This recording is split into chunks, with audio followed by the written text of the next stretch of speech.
of the day. Okay, in a few seconds makakausap po natin ang mayor ng Olaso, siya po si Mayor Olaso ng Zamboanga City. Okay, kasi ito po ay patungkol sa lumubog na barko sa Basila na umabot na nga po sa 19 ang namatay. Ito po yung balita, hindi lang po sa Pilipinas, kundi sa buong mundo. Ito nga pong Roro na galing Zamboanga City papuntang Sulu. Itong ang MV Trisha Kirsten 3 ay nakaranas daw ng aberya kaya lumubog. So 322 po ang nailigtas habang patuloy ang search and rescue operation sa 10 pang nawawala. 'Di ba?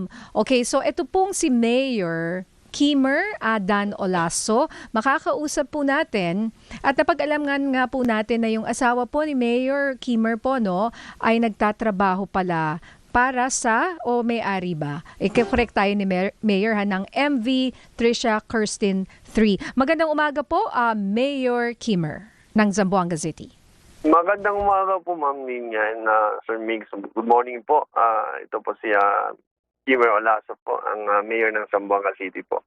Okay, Mayor Kimmer, gusto ko lang pong clarify kasi may balita po sa amin na yung asawa niyo raw po or kayo ba, yung pamilya po ninyo ay konektado dito nga po sa MV Trisha Kirsten 3? Siguro mas maganda po muna tanungin niyo ako pertaining sa situation sa Zamboanga. Diba? At masagot ko kayo ng masinsinan doon. Opo. Then I will come back and answer you to that matter po. Opo. At least hindi po maging bias per po sa yes. ating lahat. I understand, Mayor Kimmer. Yeah. Okay, sige. Yes, ma'am. Tama po kayo. Well, Let's start po with the latest update. Dito nga po Yes, sa lumubog na barko. Ano raw po ang nangyari, Mayor? Well, sa lumubog na barko, ma'am, basically, wala talaga may gusto niyan. Basically, ito na accident. Siguro nagkaroon ng shifting ng cargo kasi yung barko lumulutang because of buoyancy. And then, yung balancing ng barko because of stability. Ngayon, pag nagkakaroon ka ng dami stability or nagkaroon ng angle of roll yung barko, then tendency tatagilid siya. So nobody can control that, not unless for a certain reason, pwede mo siya i-control. Kung very minimal lang kaya mo i-control, pwede. But sa nangyari sa barko is sudden release yun. So ang cause ng sudden release, after alteration ng course ng barko, galing sa Buanga, nung umiikot siya sa may balog-balog, nagkaroon ng movement sa rolling cargo sa loob, gumalaw. So everything shifted in one way, kaya po tumagilid siya. So nung tumagilid siya po, naging siya, down by the head. So tumatakbo pa rin yung barko. Sana nung tumagilid, on my side, I have to stop the engine. Di ba? Hindi ko patakbuhin. Kasi to minimize water ingress, tumatakbo pa rin yung barko. Kaya very fast yung yung paglubog niya within 15 minutes, lumubog ata siya. Wala pang 15 minutes, lumubog na yung barko. Kasi the vessel is underway. Opo. Okay. Mayor, good morning. Mix Busos po ito. So, just to get Yes, sir. some details, sir, yung facts lang po. Galing pong Zamboanga City papuntang Sulu, how far along na po sa biyahe ito pong MV Trisha Kirsten? Tapos ano po yung mga kondisyon ng dagat nun, sir? Almost 3 hours navigational voyage and most likely almost half of the almost half of the voyage na sila, halfway na sila. Another 5 hours, nasa Sulu na sila eh. Opo. So yung nasa nangyari gitna sa may talaga ng Basilan dagat, na- sir? Ano po? Nasa gitna po talaga sila? Nasa gitna po sila, pero yan, nasa gitna ng voyage, pero may island doon, yung tinatawag na Baluk-Baluk na Malamawi, Basilan. Kasi in between the two islands, medyo malayo po yan eh. Hindi po malapit, hindi po siya reachable. Siguro about 5 nautical miles yung clearance ng both islands. So definitely, kidlangway natin, mahirapan po. And to the mere fact, yung evening na nangyari yun, medyo maswelly yung dagat. Wala namang bagyo, pero swell yung dagat. Okay. So, unpredictable yung ano. So, Opo. yun po ang nangyari. Ano na po ang situation ngayon, sir, at least sa inyo po dyan? And at the same time, yung pag-search and rescue po, marami na po ba ang, kumbaga, at least nasa stable condition ngayon? Marami pa rin po bang pinaghahanap? Out of, as per record, out of 300, I think 40 na, 344 na passenger, there are about 316 passenger, rescued na buhay, and total of 18 yung nasawi. And may 10 missing pa rin tayo sa hanggang ngayon. That is as per official records po ng Alenson Shipping Line. Opo. And sa pinakahuling balita nga po, Mayor Kimmer, 19 na raw po ang namatay ayon sa ating sources po dito sa DZMM. Opo, may nare-retrieve pa po may mga nanunutang pa. But yung kanina, yung pinaka-latest, kasi galing po ako sa may meeting po ako, yun ang natanggap ko na balita po, yung binigay ko sa inyo ngayon na total death is 18. So, nakas 119. Tama po, tama. Opo.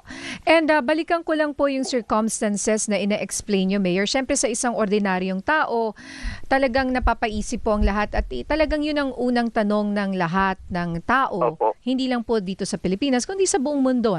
Kasi binabantayan Yes, po ma'am. nila, laman po tayo ng balita, BBC, CNN at iba pang international news agencies. So, yung pong ina-explain nyo ay ang parang lumalabas na hindi siya overloaded. Yun nga, sabi, hindi overloaded. Opo. Hindi defective itong ferry. Or baka Opo. may sira yung ferry. Kasi isa rin po yan sa tinitingnan kung hindi naman siya overloaded at okay naman dapat yung panahon. Sinasabi na hindi naman daw ganun kasama yung panahon. So, ang isa mong iisipin... to force 4 lang naman yung yung water condition. Force 3 to force 4.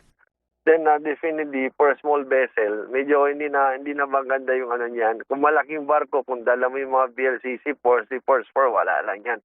Pero pag maliit na barko, medyo choppy na yung situation ng water. But then, ang situation talaga doon is nagkaroon ng shifting of cargoes. Opo. Kasi pag wala shifting of cargoes, definitely hindi mangyayari yon. Opo. So, cargo management, Yeah, Mayor. but Mayor also, okay, we're trying to understand. So, pero itong ferry na po, ito ay malaki, hindi ho ba? So, it should be able Hindi to... siya ganun kalaki, ma'am. That is only about 50 meters length. So, 40 to 50, gano'n. mahirap yung sinasabi yung force, what? 4? Ganyan, nakalakas sa Force mga... 3, force 4, yeah. Medyo malakas Mahirap na para kasi sa ferry mga na to. ferry. Opo. Po. So, napansin po namin, maalam po kayo sa paglalayag. Kasi apparently kayo po pala, Mayor Kimmer, ay isang dating seafarer or may experience po kayo sa dagat. Yes, ma'am. I'm a former seafarer. Kapitan po ako ng barko. 18 years din po ako ng barko Opo. So, before I become a public servant. Opo. So, Mayor, kung pupunta po tayo sa angulo ng cargo management, what should have been done? Ano po dapat yung naging pag-aayos ito ng mga tao sa barko na sabi nyo nag-shift yung mga gamit eh. 'Di ba? So that shifted from one way to another pero kung hindi naman na-shift kabigat. po yung pinaka-rolling cargo ang nag-shift. So, ang sabi ko nga, yung mga vessel kasi kapag kumakarga ng mga rolling cargos, may kabigatan yan.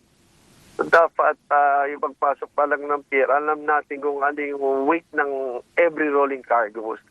Apparently, we don't know what's the weight of the rolling cargos. And ang ginagawa ng mga shipping lines, kahit anong shipping lines sa Pilipinas, tinatanggap at ninoload lang nila yan. Ayun. It's not like on overseas, kapag pumasok yung cargo, mini-measure kung anong kabigatan so that you can maintain and stabilize the vessel.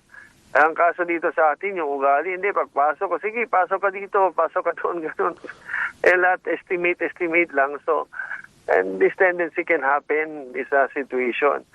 And ang problema, pag hindi mo kinarga yung cargo, pwede kang babalikan. So, definitely, any other vessel, I'm not talking basically of Allison, any other vessel, kapag ganun ang nangyari, then they are obliged to really load the cargo. Opo. Ah, Oo. okay, so Situation, Para sa Oo. eroplano rin, Ate Nina, O, di ba? Sa eroplano, kailangan naka-weigh yan eh. minimeasure. Tsaka saan mo ilalagay, baka tumagilid yung eroplano. Ayun, hindi ito ba na nga ang ganon? nangyari dito. Oo. So, Correct nilagay po. mo lang, Tapos, nagkaroon ng kahit rolling, saan. nag-shift to Parang one side, tumagilid, and then eventually tumaob. Tapos, Mayor, meron din po ako nabasa mga articles na ayon po ito sa isang account ng isang survivor na kumbaga yung mga pasahero lang yung nagtulungan sa isa't isa, hindi daw sila na-alerto ng ship crew. And then 10 to 15 minutes later, bigla na po talaga siyang totally nag-capsize. Ang bilis. Ang bilis. Actually, biglaan yung incident. Definitely, that is navigational voyage under Vika. Yung ibang crew nagpapahinga, natutulog din. Kaya nga, kahit yung kapitan ng barko, wala eh. Hindi He's missing, ano po, mahanap yung no? kapitan. Opo. Then even yung second engineer na sumawi rin sa nangyaring trahedya. Mismong marami crew ring ay naging mga missing, biktima. Sila po ang missing or namatay. Anong kasi- oras Opo. po ba nangyari? Gabi to nangyari. Anong oras, Mayor? Most likely about 1 p.m. Ganun siguro. PM or 1 AM? 1 a.m. 1 a.m. 1 a.m. AM. Umaga. 1 Opo. a.m. And So, so, we received the news tulog nga. about 1:30. So, nung pag- na-receive ko Opo. nung news about 1:30 na sinasabi na listing yung barko, gano'n na hindi pa talaga siya lumubog, listing pa lang kasi may communication pa. So, we're giving apparently orders na okay, so stop engine, gano'n. Then, actually, nung habang nag-uusap ng wala na yung contact, hindi na makontak kasi yun na nga, lumubog siya. So, I immediately contact yung search and rescue namin, yung ZDRMO, together with the Philippine Coast Guard, tinawagan ko to ask for assistance kasi kailangan talaga eh. So, in distress yung vessel. So, kailangan ng tulong. Oo nga po. So, Oo. ang sinasabi niyo po, may contact pa kayo with the kapitan na ngayon po ay nawawala, no? Pati yung second engineer, sinasabi niyo na, sabi niyo nga, isa sa mga fatalities, no? So, nakakausap pa sila nung una. And then, Yes, hindi ako ang kausap, bali yung Opo. kausap po yung management. mm-mm. But then nakikinig po ako kasi dinala sa akin humihingi ng advice and tulong. So definitely I have to share advice and saan tayo pwedeng humingi ng tulong. So yun. So when they alerted me that very morning, so yun, nag-deploy tayo ng search and rescue. po, So pina-mobilize natin yung may ibang vessels ng Allison, asking them to proceed to that area right away. oo nga po. So, ang mga pasahero, sabi niyo po, kumbaga, nagtulong-tulong to rescue themselves kasi nga, yung crew nga, missing na nga eh. Pati yung kapitan nga po, missing rin hanggang ngayon. Ang nangyari ba, so, walang nagawa yung, siguro yung crew, ano pa sa tingin niyo, bakit ganon? Kasi ang isipin mo, sa ganitong sitwasyon, crew yung mabubuhay. Basically, may Opo. mga crew naman din na tumulong. Hindi Opo. pwede na hindi sila tutulong. May Or mga kasi ba't sila yung tumulong din. missing? Bakit sila Pero yung missing? siguro, Opo. hindi nila na-feel na nandoon yung crew or hindi ko lang alam because I was not in that actual situation kasi may mga crew rin naging missing. But then, definitely tumulong yung crew before, let's say, kapitan nga, as far as I, reconnect with the other crew, bumaba pa raw ng mga closed room, yung sinasabi niya na, okay, abandon ship yung pinapa-abandon yung mga tao. Bumaba pa si kapitan before lumubog yung barko. Parang lumalabas pa po na parang yung ginawa po ng kapitan, inisip niya muna yung ibang tao bago i-rescue yung kanyang sarili. Kasi Yes. kasi Yun ang nawawala ginawa siya ni hanggang Kapitan. ngayon eh. 'Di ba may mga istorya na uuna nga yung mga crew o yung kapitan na buhay, Opo. 'di ba? In this situation siya yung nawawala eh. And also Nawala the po si crew Kapitan. members. Opo. So nakakalungkot po talaga itong trahedyang ito, no, Mayor? Pero I'm sorry to ask po again kasi nasa news po na kayo po ay related nga po dun sa may-ari ng barko. Yes, Ano po ang inyong masasabi dun po? I'll never deny yung one of the corporators, my wife. Okay, that is their family business. Pero hindi po ako related sa company. Wala po akong relation as of now. Since I got elected as city councilor, dati nagtatrabaho po ako dyan as part-time. And since I got elected as city councilor, umalis na po ako dahil hindi naman po pwede magkakaroon ka ng vested interest on your di ba, position at the same time with your yung business ng family. So ayoko na magkaganon. Kaya I left the company Opo. since 2018 po. Opo. And Mayor Kimmer, just to clarify, hindi nga po kayo yung may-ari, pero kumbaga yung napangasawa niyo po, yung pamilya niya ang may-ari nitong shipping lines na to or Opo, itong Roro vessel. Yung fleet. Yes. Opo. Yes po. Opo. So yun po yung napangasawa relationship. ko, yung may-ari po. Yun na nga. Yung pamilya niya. Yung family niya po. Opo. And ano po ang balita? Kasi po ay in order na i-ground lahat po ng Allison Shipping na barko. So papaano po yan? For sure, marami ngayong Green down ngayon apektado. yung Allison Shipping, nagkakaproblema po ngayon. Like Zamboanga, Opo. Olo, Basilan, Tawi-Tawi, walang barko po. Punong-puno. So, I don't know how they gonna manage it with the DOTR. Pero sa akin sana yun. Sabi ko, yung route na nagkaroon ng problema, doon muna i-ground. Kasi yun ang may problema. Yung mga walang problema, evaluate the vessel. Opo. So, Evaluate the vessel. At least hindi ma-hamper yung operation ng other area. But maybe the DOTR also has their own plan. No, so we cannot hindi natin pwede yung wisdom nila. That is opo. their decision. But apparently nga may problema yung kada area kasi nga walang nagkakarga sa mga tao, then definitely economically magkakaproblema yung Pero mga may part of pasulta. kayo, bakit? Allison or Allison Shipping Actually, lang po ba? Allison lang yung bumabiyahe dyan dati, ma'am. Kayo Nag-isa lang. company. Okay, sila lang. Wala naman dating tumatakbo ibang company dyan. Yung tulad ngayon, marami na. Kasi lahat takot naman bumiyahe dati dyan. As you know, yung area dyan dati, di ba? O nga Opo. po, going to Sulu. Yes. Natatakot sila. So, Allison lang yung naglakas loob bumiyahe dyan. Ever since hanggang naging maayos yan. Ito lang naman dito, ewan namin bakit nagka-problema rin, no? But previously, no other company shipping lines na gustong lumaban dyan. It's only them. Pero pag ganyan po ang sitwasyon na sabi nyo nga, yung mga rolling cargo sa ilalim, and being a seafarer yourself, sino ho mananagot dyan?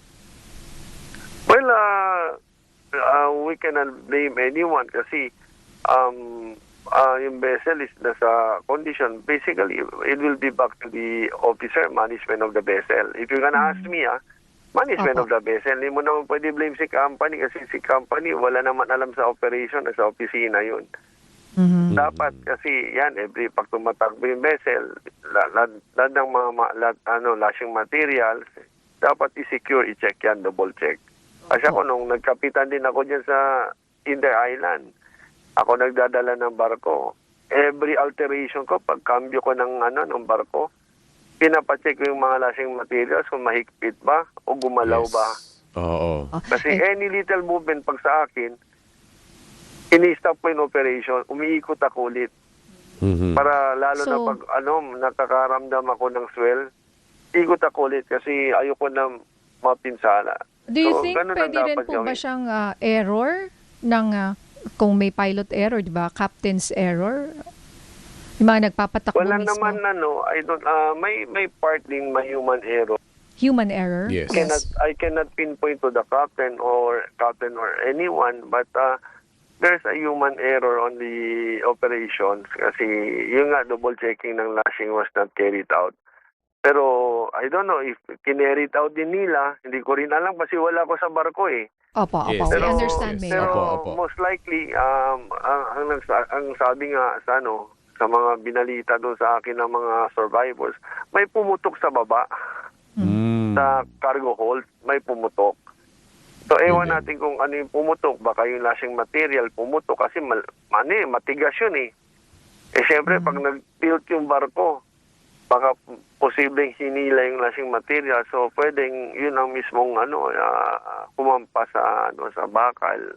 Opo. Parang putok yung tunog. Po. So, most likely ganun. Opo, and Mayor Kimmer, mapunta naman tayo sa tulong na ibinibigay natin sa mga biktima ng lumubog na ferry.